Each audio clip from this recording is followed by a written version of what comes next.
Revolutionary talk for revolutionary times. Promoting peace, liberty, and prosperity around the clock. LibertyTalk.fm.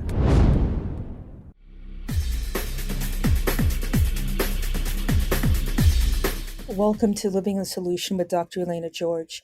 Today I have an important show, one again that I think is very timely since we're living in some challenging times, and every time you read something or turn on the TV or interact with people, it seems like there's a different frame of reference that you have to know about. And we've been moving, in my opinion, towards away from democracy, towards socialism, totalitarianism, you name it. And I think it's time again that we revisit this, because it's not something that we don't have a facility with it. You have to actually do the work to figure out, I believe, what's going on. And today we have someone who's done that and who has created a website called stoppingsocialism.com. He's also a contributor to many national outlets, including the Washington Examiner, Newsweek, The Hill, Townhall. He's a widely published writer, a political commentator, and the editor, director, and research fellow at the Heartland Institute, a national free market think tank. Mr. Justin Haskins also runs Heartland's Socialism Research Center. And as I mentioned before, he's the editor-in-chief of stoppingsocialism.com. He's written a book, which is an Amazon bestseller, called Socialism is Evil, The Moral Case Against Marx's Radical Dream. And I wanted to have him come on to give us another perspective and someone who can speak without a lot of heat and light, but with actual knowledge about where we're going, because it seems to me, Mr. Haskins, like we're on a slippery slope. Yeah, well, thanks so much for having me on. We absolutely are on a slippery slope, and the main reason for that, I believe, is because of ignorance and because of prosperity. And what I mean by that is younger people are the demographic. When we've done polling on this, when other organizations have done polling on this, younger people are the demographic most likely to say that they have a favorable view of socialism. Sometimes it's as much as 50% of young voters say that they support socialism. The reason for that is because many young people, myself included, frankly, don't remember the Soviet Union. And we didn't live through Mao Zedong's China. And we didn't live through the Vietnam War. And we don't remember what communism and socialism, what that did to the world on a really horrific scale. These are figures in history books from faraway places, and it doesn't feel real to most of these people. They don't know the history and they don't feel it. So they're very ignorant of all the things that have happened in history. And I think that that's a major part of it. The other thing is prosperity. We've been so successful in the United States since the fall of the Soviet Union, since the 1980s especially. We've been so successful in the United States that we've forgotten, I think, to some degree, what has made us successful. We just take it sort of for granted, and we think, well, you know, we can have another big social program. We can redistribute wealth. We've got so much wealth already. Why don't we just provide it to people, give it to people? Why don't we have government-run healthcare? Why don't we have all these different policies? And you know, the world would be a much better place if we just started going down the road of socialism a little bit. We don't have to go all the way down the road necessarily, but we can just go down a little bit here and there. And before you know it, you have a full-blown authoritarian society when you do that over a long enough period of time. We're not there yet, of course, but we are absolutely on the road headed there because younger people are not afraid of socialism, because frankly, younger people are spoiled and don't know the history of it. Younger people tend to be very entitled, and I'm a younger person, so I feel qualified to say this, and they don't really understand that free markets and capitalism and individual liberty is the reason why they have all of the wealth and all of the educational opportunities that they do, and iPhones and the technology and the high quality healthcare system. They don't understand that because they haven't been taught it, and that's deliberate. And as a result of that, we are headed towards socialism. That's very dangerous. Well, you know, you say something it's cognitive, to me, is cognitive dissonance in a way, where well off and we're doing well from, economic standpoint, but yet we still have a poverty consciousness. So these children that you describe, young people with the iPhones, with the tech out the yin yang, still see themselves as perpetual victims. It's kind of strange. How does that, is it, and as you said, I think the education system has gone a long way to, I think, breaking the system, since you don't know what good is. You don't understand where you came from, so you can't understand where you're going. But how do you become entitled and a victim at the same time? It just doesn't quite make sense to me. And I see this all the time. You're right. These college kids, they are the 1% in these private colleges where most people can't afford to go or go at all. And they're sitting there talking about how awful they have it. It's just, how do we break this trance that we're in? Right. There is, not only are many people who are in these sort of academic circles and the professional circles, the lawyers, the doctors of the world, not only are they the 1% of today, they are the 0.0001% of the history of human civilization. People today in America are, especially people who have money, are living better than human beings have ever lived. Kings and queens lived 1,000 years ago, infinitely better than these people ever lived. They have no idea how good they have it because they don't understand history. The reason why they don't understand history and the reason why they are entitled and they feel as though they are victims and that everyone in the universe, essentially, except for white men, are victims too, is because that's what they're repeatedly told. From the moment they enter public schools, when they're in kindergarten and first grade, all the way until especially the time they get older and they're in college, they are told that the entire history of Western civilization is marred by a horrific, racist, bigoted, biased, awful, selfish, greedy group of people, most of whom were white men who discriminated and hated their way to the top and who used their power to hold other people down, and that's the history of America, and that's the history of Western civilization. And only when we break free from the shackles of all of these traditional ideas, institutions, social mores, ideas about literally every part of life, only when we destroy all of those things can we be free from that tyrannical system. And of course, the reason that they're able to convince people of this is not only because the left controls overwhelmingly the education system from K through 12 into college, but also because there is a little bit of truth to it, right? There's no doubt about it that there are examples of people at various times in history being racist and bigoted and mistreating people and using their power against others. And so they take these examples and they say, see, look, this is what I'm talking about. America is actually not a great place. And they ignore all of the incredible gains that we've made over this period of time, including on civil liberties. Right now, people are freer than they have in terms of civil rights. They're freer than they have literally ever been in the history of human civilization. And yet people feel more victimized today than they did 30 years ago. That makes no sense. The only reason we have this sentiment, this feeling, this widespread feeling, is because of indoctrination. It sounds strong to call it that, but that's really what it is. When you are repeatedly convincing people of something that is factually not true, I don't know what else you can say other than say that it is a form of indoctrination. And that's exactly what's going on in our education system. I think that's a perfect place to take our first break, because I think that sets the table for the rest of our conversation. So let's come back and pick that up, come back to Living in a Solution.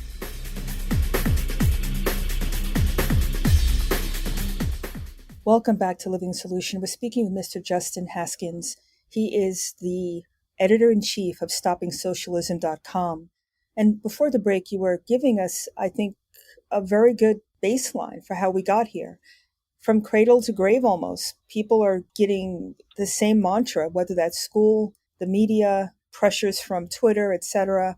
And there's censorship going on. So either you go along and you're part of the in crowd, or there's a stick to this, or someone's going to come after you, take your livelihood, take your freedom, take your sense of peace, in order for you to cower and to go along with the system. Socialism isn't what it's cracked up to be.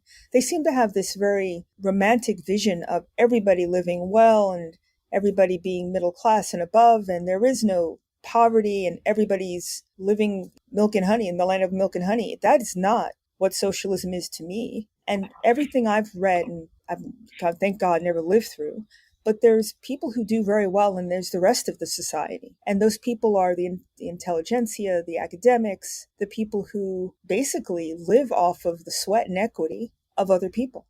Yeah, that's 100% right. Socialism is the worst idea that humanity has ever come up with. Truly, it's one of the worst. If it's not the worst idea, it's got to be in the top 3. It is a truly horrific idea. And that's not an opinion. That's a historical fact. If you just look at socialist societies that have existed throughout the course of human history, it doesn't matter on which continent it's been tried. And it's been tried in Africa, in places like Angola. It's been tried all throughout Europe, obviously. It was tried in Russia and in communist China. It's been tried in the Americas. And everywhere it's ever been tried, it has, to varying degrees, resulted in poverty, destruction, a loss of civil liberties, at the very least, oftentimes mass murder and people being tortured and exiled. Socialist and communist parties in the 20th century alone murdered, exiled, or imprisoned more than 167 million people throughout the world, with all sorts of different languages, all sorts of different religions, all kinds of different backgrounds and historical contexts, with various forms of technologies and economies. It didn't matter. Whenever people went full-born into socialism or communism, they ended up with people being victims of tyranny. So why do people believe that this idea could actually work? Well, the vast majority of people who call themselves socialists today are actually not socialists. What they believe is they want big social welfare programs that will serve as a quasi-safety net, because they've been told that this is the only way that we can, for example, make sure everyone has health care. We can only make sure everyone has access to health care if the government runs it. And so they think to themselves, well, I want to help poor people. I want to help people who don't have access to health insurance. So I guess I have to support Medicare for all or something like that. It's a profound misunderstanding. When you actually start talking to them about the details of it, most people who call themselves socialists don't really believe in the truest socialism in its truest sense. They don't believe in the collective property, the collective ownership and management of property. Most property in society, or nearly all property in society, they just believe in big social safety nets. And of course, you can have reasonable debates about what kind of social nets, safety nets we should have in society, and to what extent we should have them, and how they should work, and all of that. I believe that social safety nets, when properly used and properly designed, can be a good thing in certain aspects. And when you're talking about people who are severely handicapped, for example, and don't have any money, you need to have stuff like that, right? Mm-hmm. That's not what socialism is. And that's not what the socialists who are in government and the people who take it very seriously believe. When Bernie Sanders talks about socialism, he really believes in it. He's not one of these people that only wants single-payer health care, and then if he got that, he would just go home and give up being in Congress. He wants socialism in its truest sense. And the same is true with Alexandria Ocasio-Cortez and with Ilhan Omar and a bunch of other people who are in government and who are in influential places in media and in academia. They really, truly believe that if we know that it hasn't worked in the past, but if we could just tweak it a little bit and make it less authoritarian than it was before, that we can design it, we can make it better, we can put the right people in charge, we can make things different than it was before. That's what everyone who's ever believed in socialism thought. It never works out that way, because socialism is totally in opposition to a basic understanding of human nature. And as a result of that, a failure, to be able to properly take into account how human beings really are, socialism will always fail, no matter who the people are running it, no matter how smart they are, no matter how well they design the system. And if people just understood the history of that, they would know that it can't possibly work. But because they don't understand the history, they continue to buy this lie that it is possible to design socialism in a way that will be effective. Well, the one thing that you say that I think underpins all of these people is that they're not on the front line doing whatever they're so called, they're smart about. They're not doctors. They're not private practitioners. They're not people who get their hands dirty and have to get up every day and make a payroll. These are not the people who understand that. These are ivory tower academics, and I think some of them are just, fronts for keeping the status quo while they have a great rhetoric about it, but they're always taking from someone who is doing the work and taking it from someone and giving it to somebody else. That inherently to me is unfair. If someone gets up and works 16 hours a day to build whatever the love of their existence is, and someone swoops in and taxes them out of their business or regulates them into oblivion, you're right. That is not human nature. You work for something, you want to enjoy the fruits of your labor. Someone is telling you you're not worthy, or whatever you're doing they're putting a value on it arbitrarily, aren't they? Yeah, that's exactly right. And that's fundamentally one of the problems with socialism from a moral perspective. Even if socialism could theoretically work in a practical way, even if you could design socialist programs so that they resulted in people being healthier and wealthier and society being better, even if you could do that, there's still severe moral limitations to socialism that you really can't get over. And one of them is it requires essentially the widespread taking of people's property, and then the collective use of that property and the collective management of that property in a world where people don't all have one monolithic way of understanding the world. For example, in a socialized society where you have socialized medicine, what do you do about abortion? What do you do about contraception when all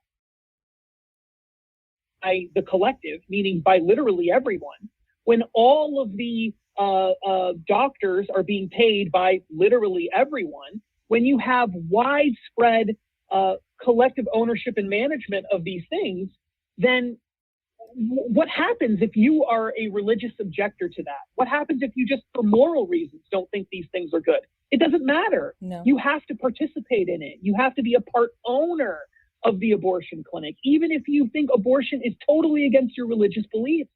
These kinds of moral problems that are inherent in socialism that you can't get over, I think make it fundamentally impossible to have a socialized economy, a socialized society that is both effective and moral. It can't be morally good because not everyone agrees on really important issues. And as a result of that, you're going to force people, at least some people in society, usually a minority of people, to live in a way that they are fundamentally completely opposed to.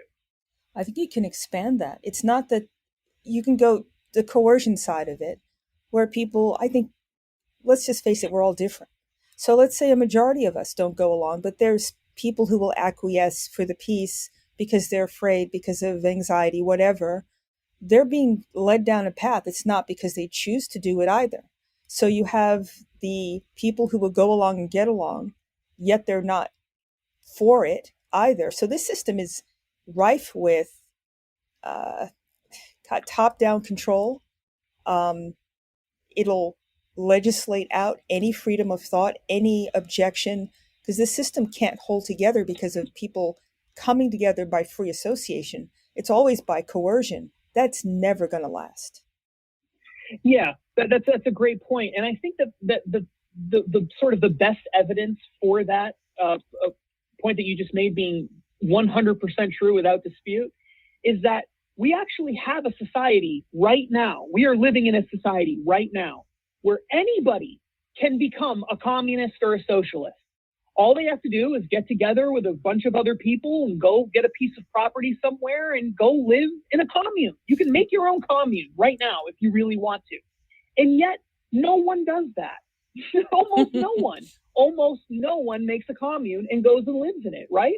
Almost no one voluntarily chooses, not even the people who call themselves socialists, not even the face of socialism, like Bernie Sanders, who has multiple houses and millions of dollars. He doesn't do that. Why? Because at the end of the day, their system, they're real at the core. They know their system requires coercion. It requires forcing everybody to go along with it in order to have the world that they really want. They don't just want to live on their own in a collective society. They could do that tomorrow. They want to force their neighbors to go along with it too. And that's, again, fundamentally a significant moral problem with socialism. It isn't really about freedom at all in any way. It's about coercion at its core. I think that's well said.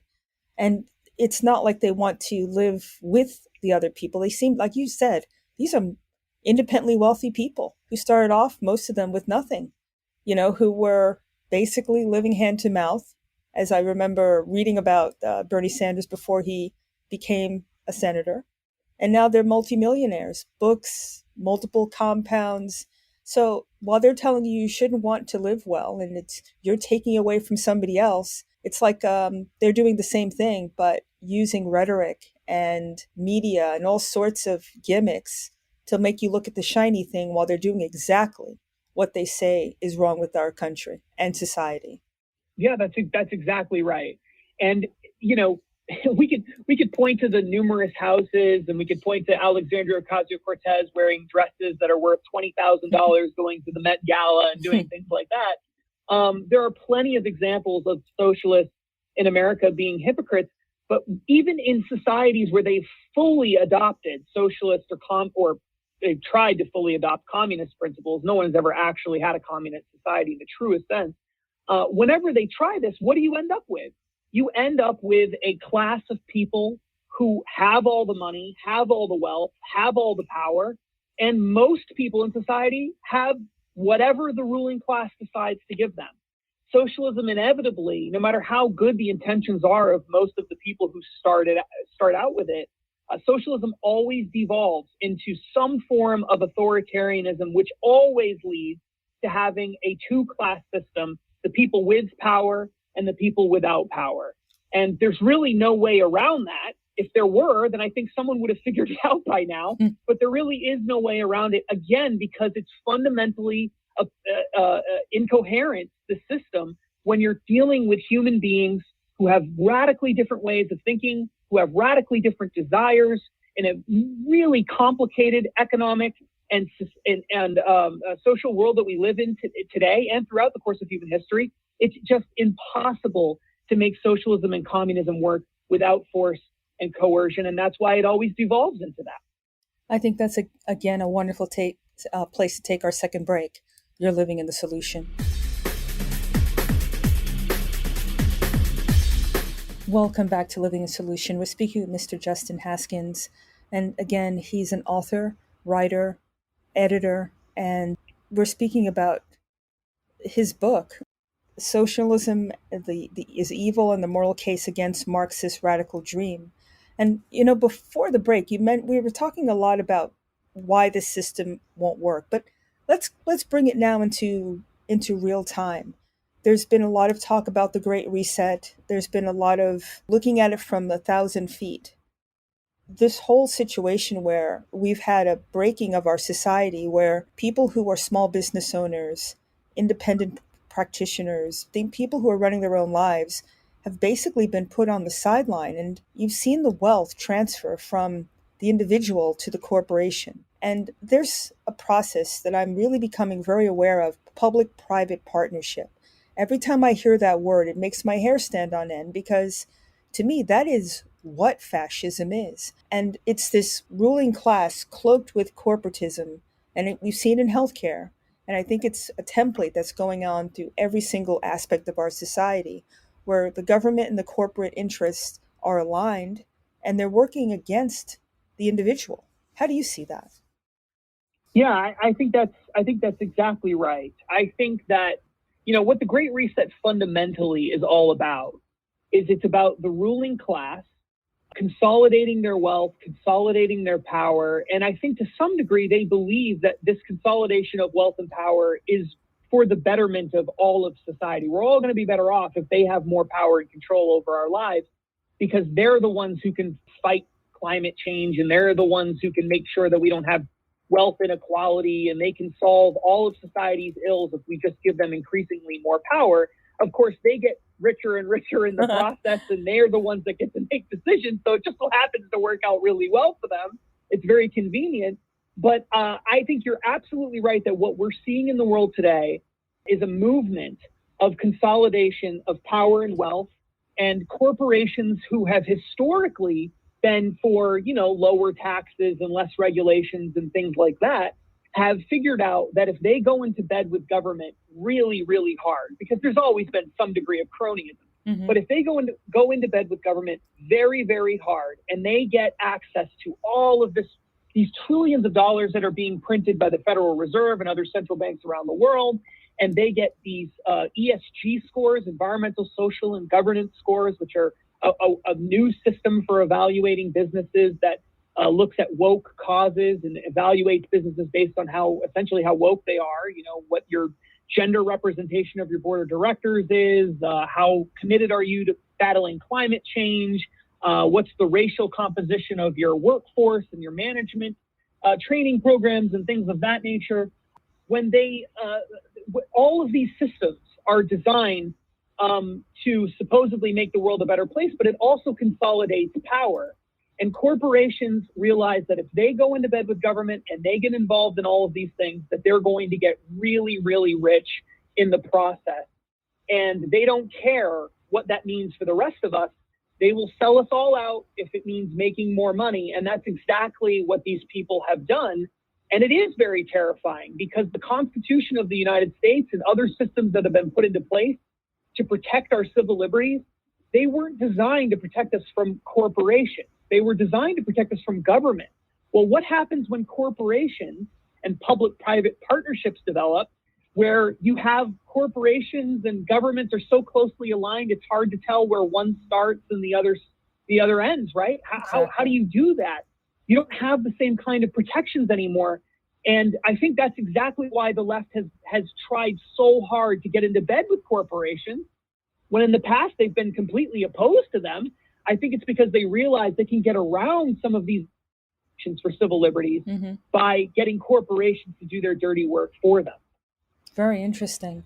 I mean, and from the argument always has been, it's bigger is better, it's going to be cheaper and more value. But if the healthcare system is any example of that, it is the absolute opposite. It's more expensive, it's hard to access, it's not about innovation, it's about following top-down mandates, which really at this point are not helping people, but may actually be harming them. And just template that across to food, to your livelihood. I mean, look at the folks who are working for corporations. If they don't toe the line, they're getting fired.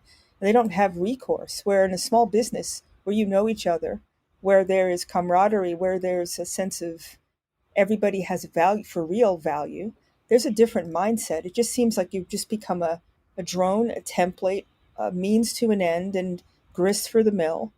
And while that's really happening, they're trying to I think, lull you into thinking that you're morally superior because you have woke causes. It's very superficial. But for me, the whole woke... It is... I'm sorry, go ahead. No, it is very superficial. It's incredibly superficial. I don't believe that many of these corporate leaders actually are little, AOCs and Bernie Sanders now all of a sudden. I don't think that they believe that at all. They're doing whatever they have to do to be in government's good graces because they're benefiting immensely from these arrangements. And it's not just them, it's also people on Wall Street, it's banks and financial institutions, it's investors like BlackRock and others. They're all making collectively trillions and trillions of dollars, trillions with a T, from these kinds of cronyist arrangements. And government, of course, benefits from this because these corporations will do the bidding of the left, and they don't have to worry about lawsuits and things like that and fights over civil liberties and elections and all the rest. So the ruling class is growing in power, and I think what the right needs to learn, and I think they are starting to learn it, is that decentralizing power is always a good thing. And I think in the past, what the right has had a tendency to do at times, at least in America, is look the other way as corporations became increasingly more powerful, because after all, they're just private businesses. right? Yeah. But the truth is that corporations are creations of government themselves because they have special laws that create them. They have special legal protections, limited liability, and things like that. They pay a different tax rate.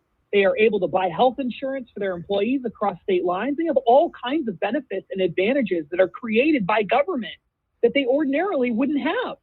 And so it's not really a free market. These gigantic corporations are operating in heavily regulated spaces. They're heavily dependent on the central banking system and getting access to cheap capital. They are quasi-government entities, and smaller businesses, for the most part, are not.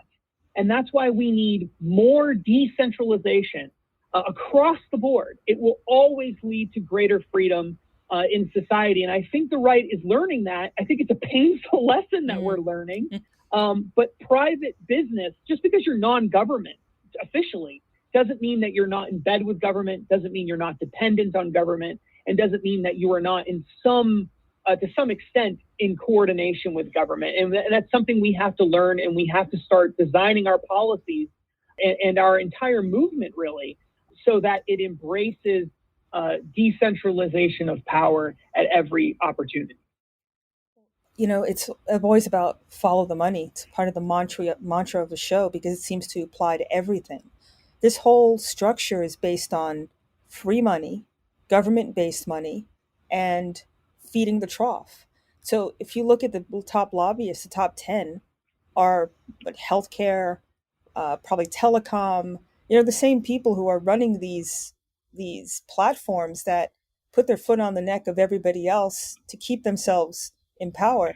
It's self-fulfilling because the people who are writing these legislative fiascos are getting money from these same people.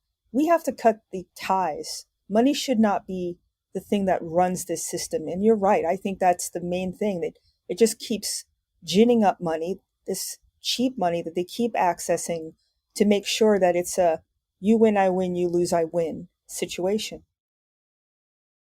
Yeah, that's exactly right. The cheap money thing is so important for people to understand because it doesn't necessarily impact people in a direct way on a day-to-day basis. They don't fully understand it, but the Federal Reserve, at the behest of the national government here in the United States, and the same thing's been going on in Europe, has been printing trillions and trillions and trillions and trillions of dollars over the past 20 years, creating it out of thin air. And the vast majority of that money circulates around people in the ruling class. It circulates amongst these big financial institutions, investors, Wall Street, etc. It's not filtering down to lower income people and middle income people and working class people. That's not where the money goes. It stays with the people at the top. They lend it to each other. They invest in each other's businesses. Government creates regulations and rules to help these companies continue to get larger and more powerful. And it's a giant cronyist scheme, really, when you think about it. And these trillions of dollars that are being created are making them all far wealthier than they were even just 10 years ago. Companies like BlackRock, for example, one of the largest investment firms in the world, which has had all sorts of ties to government, including the Biden administration, they have trillions more dollars under management today than they did just a few years ago. Trillions of additional dollars in just a couple of years. That doesn't happen without vast amounts of money printing. It's just not possible without that. It's true. And I think we do suffer because of inflation, because of the fact that they don't have to have any kind of mindfulness of how they treat customers, their employees. They don't care. We're looking at universities who can charge millions of dollars per year for their student body, work against them, basically treat them like cattle. And so what? The only thing that I've noticed now is that the matriculation, I heard, is down. Because people finally figured out, why would I want to spend $100,000 to send my child to a school that's going to work against them? So, I mean, it's like they don't care. There's no consequence to their actions because you're right. I think the money is coming from a different source. And I want to take a break and I want to ask you, how can we change this? Because ultimately we have the power. there are more small business owners that employ more workers than the big corporations. If small business goes out of business, that's the economy. It's not these huge corporate entities, these transnational entities that work against our country and everybody else for that matter. So let's think about that. I'd love to get your take on that. So we're going to take our final break. You're living in the solution. Welcome back to Living the Solution. We're speaking with Mr. Justin Haskins. And Mr. Haskins, how can people buy your book? Sure. Well, they can go to Amazon.com and they can find the book there. Just type in Justin Haskins and it will pop right up. Or Socialism is Evil. They can do that as well. And it's available at Barnes & Noble and a bunch of other booksellers too. Oh, thank you for that. So what's your antidote for this? I mean, we know the problem. We're living it, and it seems it's not getting better. But I think people should be able to actually make conscious choices. There are other ways to do it. Create your own, right? Create your own business. How can we get out of this trap that we're being, cajoled into? Right. Well, I think fundamentally, people, whether they're necessarily conservative or liberal or whatever, because there's a lot of people who are on the left that don't support these kind of cronyist schemes too. Mm-hmm. What they all need to do, what everyone needs to do, is take a step back and say, you know what? I'm not necessarily going to buy from the cheapest global conglomerate, corporation. I'm not necessarily going to bank with the largest bank, the most convenient bank that I can find. Instead, I'm going to make decisions that align with my values. What are my values? And who agrees with me? Are there small businesses in my town that I can support instead of a big, massive corporation? Are there local banks and credit unions that will do business with me instead of doing business with Wells Fargo and Chase and banks like that, Bank of America? You need to start supporting people who believe in your values. And if you have these values and you're interested in starting a business, then people need to start starting their, they need to get engaged in business and starting their own business and finding customers that agree with them as well. They need to buy local, including food when possible, and break away from this system and send a signal, be very vocal about it to these large corporations of why they're making these decisions and why they're not banking with them anymore and why they're not buying from companies that don't support their values. And make it very clear to them that they're not going to come back unless corporations change their behavior and unless they start acting in a responsible way. If everyone who actually believes the things that you believe and that I believe started doing this, corporations out of fear would get the message mm-hmm. and they would change their behavior. I really, truly do believe that. And I know from firsthand experience, I've been involved with people like Glenn Beck and others who are very influential. And we've had large corporations, large banks, large financial institutions reach out to us just from talking about these kinds of problems and trying to get us, convince us to stop talking about them because they're worried about people bailing on them. So I do think that it starts with people moving in a more local way, mm-hmm. becoming more community focused and not just being totally dependent on whatever the cheapest option is. There's a reason why those options are cheap. It's because of cronyism and in a lot of cases because of globalization and taking advantage of workers overseas who are willing to work for less than a living wage. And those are not things that we should be supporting as people who believe in individual liberty. Oh, I absolutely agree. And that's the best case scenario, that they volunteer. Some people don't have the choice overseas to work for these corporations. And we're perpetuating it by our choices. And, if we're going to be moral, ethical humans, then we need to put our money where our mouth is too. One thing I've learned in the last few years is that it doesn't matter what label gets slapped on people. Because I think fundamentally we all want the same thing.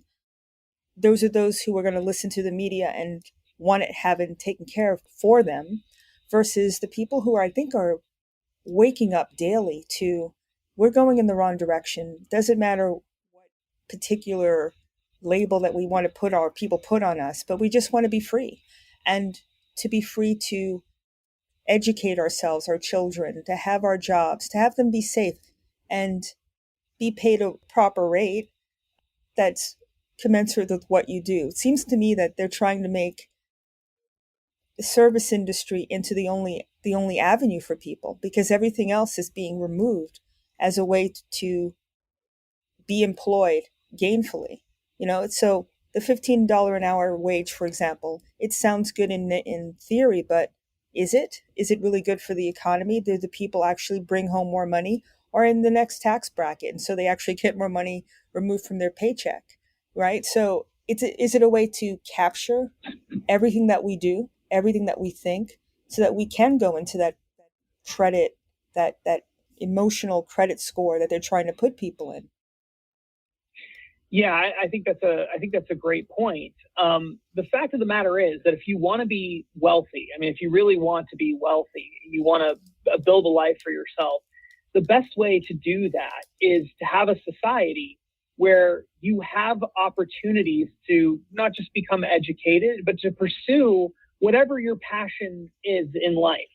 If you want to start a business because you want to have a barber shop or something like that, and that's what you're interested in doing, or a small restaurant or whatever it is, making it easy for those people to start their own businesses and to be entrepreneurs and to go out into the world and to innovate and not just become cogs in a wheel. Mm-hmm. But the system we have today is designed to make that very difficult and very expensive for people. Try starting a restaurant in New York City. It costs a fortune to do that, to get the permits and everything else, to navigate the legal system. That, it's extremely difficult to do these kinds of things today. It's because we have a regulatory system that is designed to benefit big corporations and big financial institutions, and it's not designed to empower the little guy. And that's part of the problem. We need to create a system that benefits, that favors small business owners, that makes it easier for people to go out and pursue their passion and find that thing that they really want to do, not just to become cogs in a wheel. And you will have upward social mobility when you have a system like that. In fact, some of the greatest economic growth we've ever had in the United States occurred in the early 1900s, when there were very few regulations, when we had lots of immigration come to the United States, and you had lots and lots of new businesses, new ideas floating around, people who spoke different languages and came from different environments, providing a totally unique perspective on the world and on the country. And that's what we need to have. We need another renaissance like we had at that point in time. And that can't happen when you have regulatory capture and corporations designing the rules so that only super wealthy billionaires can afford to navigate the tax system and create new businesses. Yeah, you're absolutely right.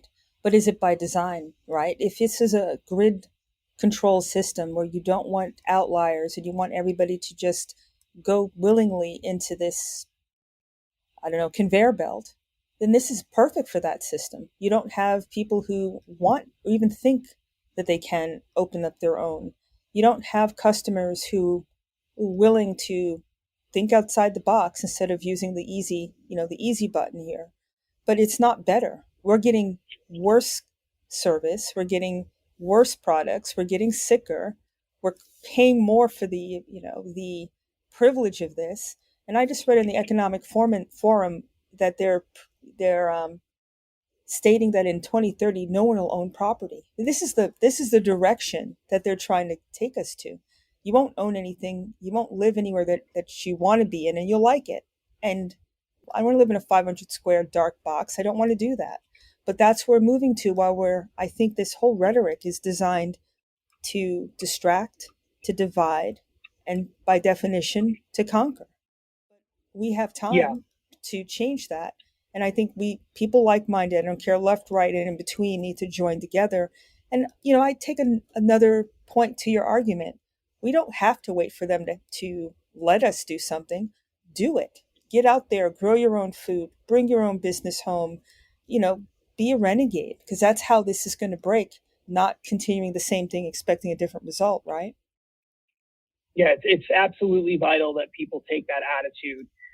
If you're waiting for permission from these big institutions to encourage you to stop buying from Amazon and to stop shopping at Walmart and to go out and create your own small. Like, that's never going to happen. They don't want you to do that. The whole system is designed for you to continue to increasingly rely more on those structures.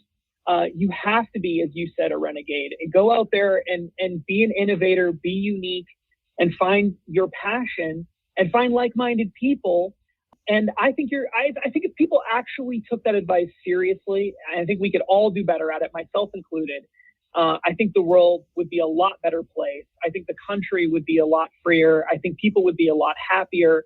And maybe we wouldn't have quite as much cheap stuff made from, borderline slaves in places like China. Maybe that's true. But I think that we would be a better society overall. I couldn't have said it better. And I think that's a great place to stop. So in the minutes that we have left, how can people find your work, get your book once again?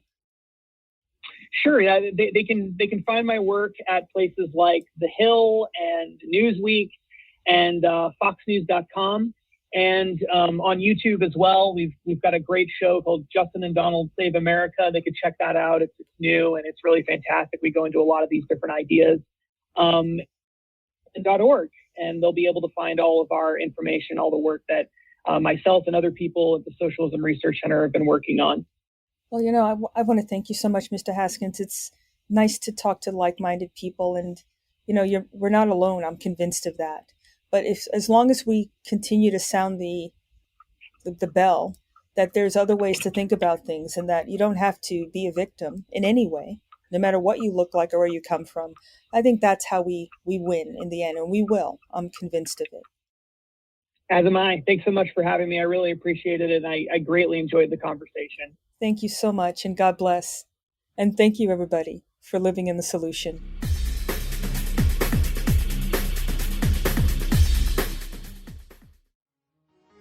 Revolutionary talk for revolutionary times. Liberty Talk FM.